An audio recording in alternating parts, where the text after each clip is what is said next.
This all started about 6 weeks ago. I'll never forget it. I was curled up on my couch, watching some mindless reality show. I needed something light, you know? It was a Thursday, and there was this awful storm outside, rain pouring down, thunder booming like the world was falling apart. Anyway, there I was, just trying to unwind after a long day at work when I heard the knock. It wasn't anything aggressive, just a light knock at the door. But it was odd because I didn't expect anyone. I live alone on the 3rd floor of a quiet building, and most of my neighbors keep it to themselves. It was strange. I wasn't expecting any deliveries or even a visit. So naturally, I went over to the door, peeked through the peephole. At first, I thought it was just some poor guy trying to get out of the rain. But what I saw made me hesitate. A man was standing there, soaked through, with wild hair and a look on his face like he hadn't slept in days.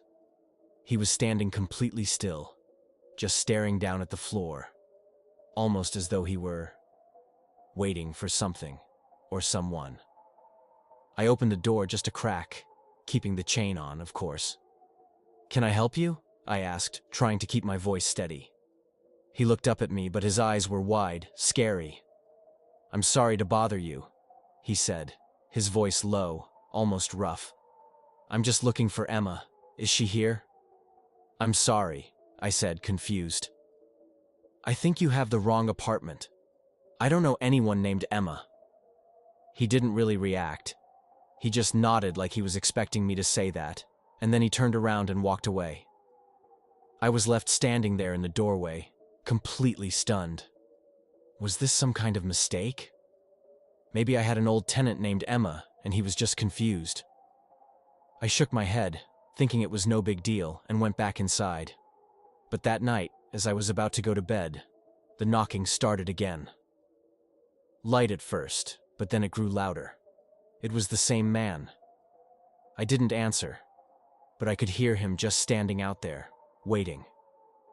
The sound echoed through the quiet hallway, and I couldn't shake the feeling that something was wrong. I tried to ignore it, but the next day I couldn't stop thinking about him. I decided to ask Mrs. Callahan, the older woman who lives across the hall. I'm always a little cautious when asking about the building's history. Some of these old places have their secrets, right? But when I mentioned the name Emma, Mrs. Callahan's reaction changed, and her eyes darted away nervously. It wasn't the reaction I was expecting. She looked like she'd rather jump out of a window than talk about it. "Emma?" she said, her voice shaky. "No, you don't want to know about her. Trust me, dear." I couldn't let it go. What was she talking about? Who was Emma? What happened? So I went to the building manager. He didn't even blink when I asked about Emma. "She used to live here, about 15 years ago," he said, rubbing his temples. "Poor girl. She was murdered in that apartment, her boyfriend. He killed her and then took his own life." I was like, "What? What do you mean?" I finally managed to stammer. He gave me a long look, like he didn't want to be involved. "You should look it up," he said quietly. "But trust me, it's not something you'll want to know." I couldn't just leave it there. I had to know more. That night, I decided to research it. It wasn't easy, but I finally found an old newspaper article about Emma's death. It hit me like a ton of bricks. Her murder, her boyfriend's suicide, everything lined up with what the building manager had said. But the more I looked into it, the more questions I had. Then, at exactly 10:13 p.m. the next night, the knocking started again. At first, I tried to ignore it, but then it became too much. He was starting to freak out even more. I couldn't handle it anymore, so I opened the door. But no one was there. That's when it started getting really weird. Over the next few days, I started seeing other people at the door, asking for Emma. A woman, a young man, even a little girl. All different, but they all asked for her. They all looked like they hadn't slept in days, just staring at me with those wide eyes, begging for Emma. I tried to call the police, but every time I did, they said there was nothing they could do. They told me it was probably some prank or someone just looking for closure. But I knew it wasn't a prank. These people weren't normal. And then last night was the worst. I didn't open the door, but the knocking didn't stop. It went on for hours, and each knock seemed to carry this awful urgency. I could feel the tension in every single knock, almost like they were pleading with me to open up. I don't know how much longer I can take this. I'm at my wit's end. I've tried everything. Ignoring it, calling the police, asking the neighbors, but no one believes me. They just say I'm imagining things.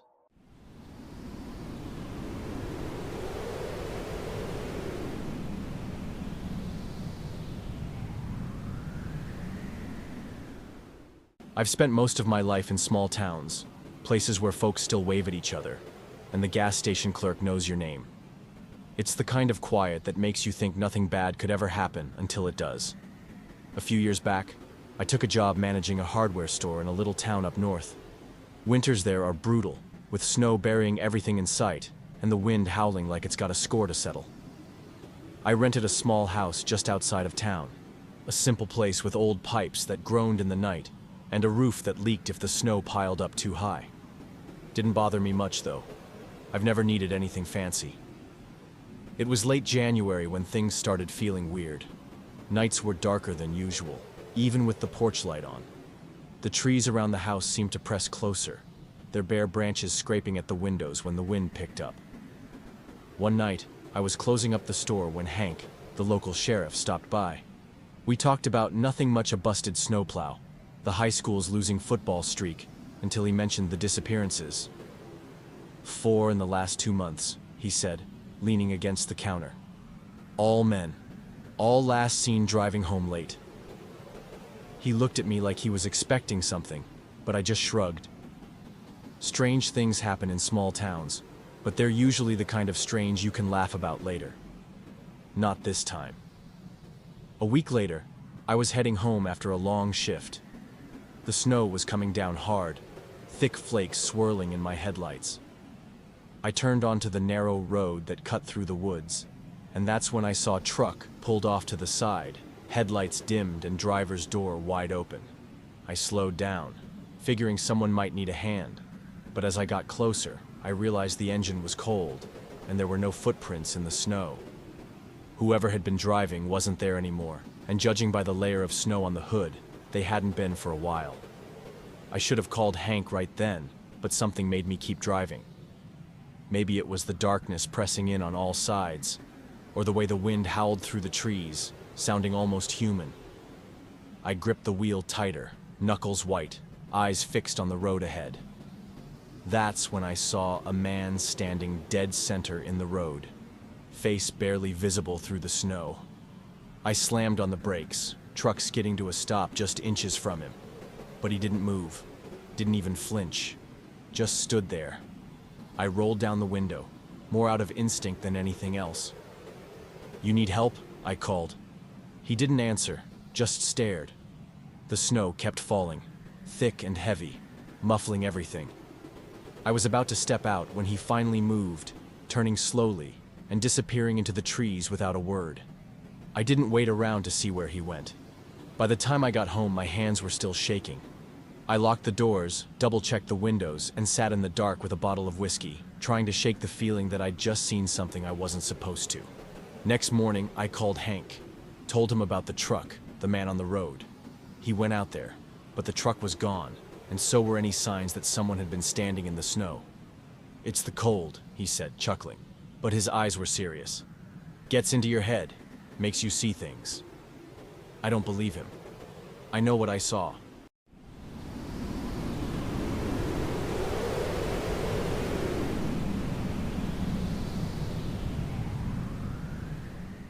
So, I never really bought into ghosts and all that. Like, yeah, they're spooky in movies. But in real life? Nah. At least, that's what I used to think. That was before I spent a night at this old, creepy country house my buddy Tom's family rented last winter. We were chilling in my garage one night, and somehow the convo shifted to haunted places. You know, typical, "have you ever seen a ghost" talk. I was about to laugh it off, but I guess my face must have done something weird. 'cause suddenly everyone's looking at me like I just saw one behind them. I took a swig of my drink and shrugged. "All right, yeah," I said, cracking a smile. "I've got a story." They leaned in instantly, which, of course, made me drag it out a bit. "So, last winter, Tom invites me and a few other guys to this country house his parents rented for a few weeks. Big, old, and way too many windows. The type of place that just begs for a thunderstorm and a serial killer with a mask. We get there late, snow's already piled up outside, and the place looks straight out of one of those horror movie intros. Tom's parents are super chill though, and they've stocked the place with enough snacks to survive a snowstorm, so I figure whatever. The first night's fine. We play cards, talk about girls, try to get the Wi-Fi to work. It doesn't, and eventually crash out. But night 2, that's when things get creepy. Around midnight, I wake up feeling like I swallowed ice water. My room's freezing, even though the radiator's rattling like it's about to explode. I figure maybe one of the guys messed with the thermostat, so I get up to check it out. The hallway's dark, of course, because nobody's smart enough to leave a light on. I fumble my phone out, turn on the flashlight, and head downstairs. As I'm halfway there, I hear something, like a door slowly creaking open. Every horror movie I've ever watched suddenly way too real. "Tom?" I whisper. No answer. I tell myself it's just the house settling. Classic, right? And keep going. But when I reach the bottom of the stairs, I see a door at the end of the hall just barely cracked open, even though I'm pretty sure we shut everything before bed. The kitchen's on the other side, and I swear I see shadows moving in there. At this point, my brain's throwing every logical explanation it can find at me. Wind, bad hinges, raccoons, whatever. I take a deep breath and creep forward, my socks slipping a bit on the cold wood floor. When I push the door open, though, the kitchen's empty. But here's the thing, the back door, the one we locked before bed, it's standing wide open, snow blowing in and everything. I don't know what I expected to find outside, maybe one of the guys messing with me, but it's dead silent. No footprints, nothing. I shut the door fast, lock it twice for good measure, and bolt back upstairs. The next morning, I tell Tom about it, trying to laugh it off, but he just gets this weird look. He tells me the house is old, doors swell or whatever, but I can tell he's just saying it for his own peace of mind. Still, I'm not about to admit I got freaked out by some drafty door. The last night, though, that's when I knew it wasn't just the house being old and shit. We're all hanging out in the living room, trying to decide if Monopoly is worth ruining our friendships over, when we hear dragging footsteps coming from upstairs. We all shut up instantly. No one wants to admit they heard it, but eventually Tom's older brother, Mike, stands up, rolls his eyes, and heads for the stairs. "It's probably just a raccoon or something," he says. We wait. 10 seconds. 30. Then we hear Mike curse, and he comes back down way faster than he went up. He doesn't say anything, just grabs his keys and makes us all pile into his truck, pajamas and all. We don't stop till we hit a gas station 20 miles down the road, and that's when Mike finally tells us what he saw. A guy, or what he thought was a guy, standing at the end of the hallway upstairs. Tall, dark clothes, face hidden in the shadows. Mike said he blinked, and the dude was gone. I know it sounds stupid. Trust me, I'd think so too if I wasn't there. But the way Mike looked, this dude's been in bar fights and came out laughing, but he couldn't even hold his coffee without spilling it. We ended up crashing at some motel that night. 3 of us in one bed, lights on till morning. We tried looking the place up later, but nothing came up. No murders, no built on an ancient burial ground stories, just an old empty house that nobody stays in for long.